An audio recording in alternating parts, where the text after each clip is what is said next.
सिर मुकुट कुंडल तिलक चारु उदार अंग विभूषणम् नवकंचलोचन पंचमुख कर पंचपदकं दारुणम्।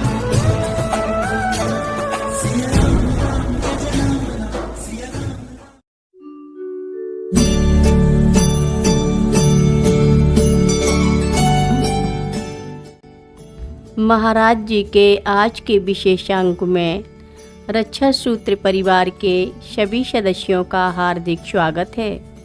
बाबा जी के भक्तों को राम राम।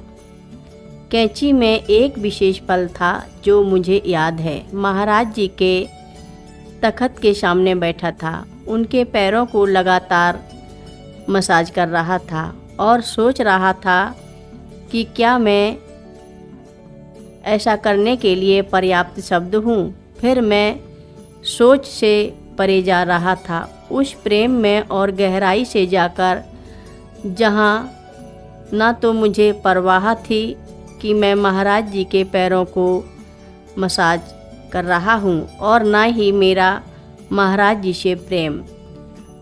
मैं बस उनके पैरों में तैर रहा था। सीता हमेशा मेरे दाहिने बाजू पर बैठी रहती थी और मैं लोभी और अभिमानी सिंह जैसे आगे बढ़ जाता और महाराज जी के पैर पकड़ लेता। सीता हमेशा उसी पैर को चाहती थी, इसलिए मैं उसके साथ मजबूर हो जाता। वह कहती, यहाँ से दूर हो जाओ, तुम यहाँ पर नहीं आते, और वह अपनी कंधी को नीचे झुकाकर मेरा रास्ता रोक देती। कभी कभी महाराज जी मुझे अपने पैर देते और कभी कभी उसे दर्शन के बारे में जो हमें आकर्षित करता था, क्या वह उसमें उभरते कई स्तर और बदलाव थे, या अभिकालीन समय की कुछ लम्हे थे, या शायद वह संबंध और प्रेम था, या क्या वह बातचीत, निंदा, गुनगुनाहट या साफता थी। फिर बेशक शायद वह पाँव छूना भी था, या क्या यह सब थे, या कुछ भी नहीं था। क्या शायद संबंध एक अभिव्यक्तिशील था। हमारे द्वितीय अनुभव से परे महाराज जी आप कौन हैं? क्या आप हमारे खुद से अलग हैं? कोई उत्तर नहीं है। वास्तव में कोई प्रश्न नहीं है, सिर्फ दर्शन है और कृपा है। बाबा जी बोले, चाय पिएगा? लेकिन महाराज जी, मैंने पहले से ही चाय पी ली है। ठीक है, चलो खाना खाओ। महाराज जी, मैंने 1 घंटे पहले ही खाना खाया था। महाराज जी चाहते हैं कि तुम अब खाना खाओ। ठीक है, महाराज जी ने ये मिठाई तुम्हारे लिए भेजी है, लेकिन मैं और नहीं खा सकता। महाराज जी चाहते हैं कि तुम इन मिठाइयों को खाओ। ठीक है। एक भक्त दिल्ली से आया है, बड़े बाल्टी मिठाई के साथ। महाराज जी बांट रहे हैं। महाराज जी चाहते हैं कि तुम भी आओ। हे भगवान, मैं मिठाई खा के फट जाऊंगा। यह प्रसाद है बाबा जी का। धन्यवाद महाराज जी, धन्यवाद महाराज जी।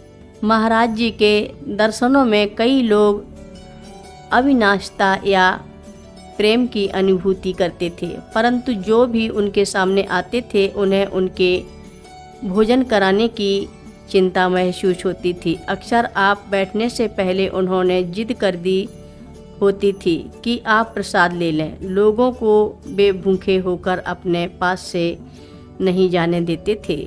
मैं बर्कले, कैलिफोर्निया में एक सिख व्यक्ति द्वारा चलाई गई एक पेट्रोल स्टेशन पर रुका। मैंने सोचा कि मैं उससे हिंदी में बात करने की कोशिश करूंगा। जब उसे पता चला कि मैं कैंची मंदिर में ठहरता हूँ, तो पहली चीज़ जो उन्होंने कही थी, ओह, तुम बाबा के समर्थ में हो।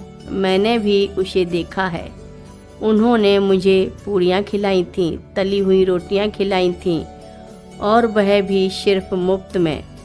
भोजन करने के लिए दर्शन के आसपास के इलाके या तीर्थ यात्रा करने वाले कई गरीब लोग अपने जीवन के लिए उस भोजन पर निर्भर रहते हैं जो उन्हें मुफ्त में प्राप्त होता था। कथा लंबी है, आगे की कथा सभी भक्तों को अगले भाग में सुनाएंगे। हर रोज महाराज जी की कथाएं सुनने के लिए रक्षा सूत्र चैनल को सब्सक्राइब करें, शेयर करें और लाइक करें। घंटी बजाना ना भूलें। कमेंट बॉक्स में लिख भेजें, जय नीव करोरी बाबा जी महाराज।